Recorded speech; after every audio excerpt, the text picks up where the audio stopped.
30 hours ago I hopped on a late-night flight from New York heading to Los Angeles. After boarding, I saw that I had an entire row to myself. Takeoff passed without incident, and soon I was stretched out for a nap across the row. I slept for a few hours, I don't know how long, but I woke up to some severe turbulence. It's possible that the lights in the cabin went out for a moment, but I was so disoriented that it's hard to say. I checked my phone to see that it was 4:03 a.m., which I figured gave me about an hour until we landed.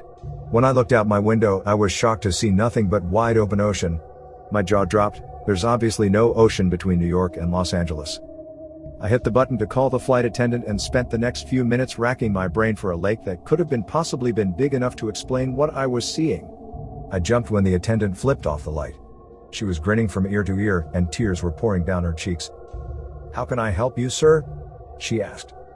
I froze for a moment at her reaction before deciding to just ask my question. "Where are we? Why does it look like we're flying over an ocean?" She wiped her cheeks to clear the tears, still grinning wildly. "Sir, we'll be landing in about an hour." Okay, thank you," I said. After she left, I checked the clock on my phone again. 4:03 a.m. blinked back at me. It hadn't changed.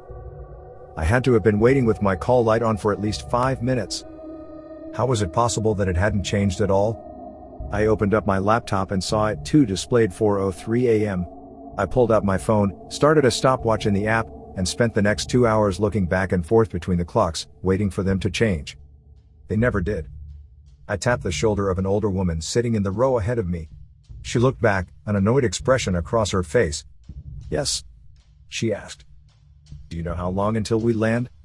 I asked. She narrowed her eyes. "That flight attendant said it would be about another hour." I shook my head in confusion. "That flight attendant? We talked almost 2 hours ago. We should have landed already."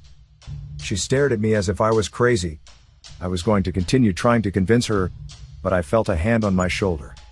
I spun to see a male flight attendant grinning down at me, tears pinging off his cheeks onto my shoulder. "Sir, I'm going to ask you to calm down, or I'll be calling the captain."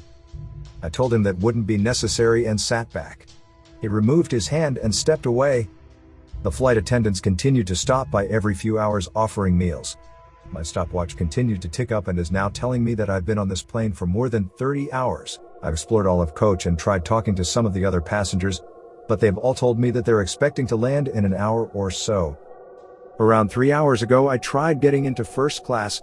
I made it past the curtain but was escorted back by 2 grinning flight attendants. Their grip on my arms was like iron. "Sir, the seatbelt sign is on," one said. "Please remain in your seat with your buckle fastened.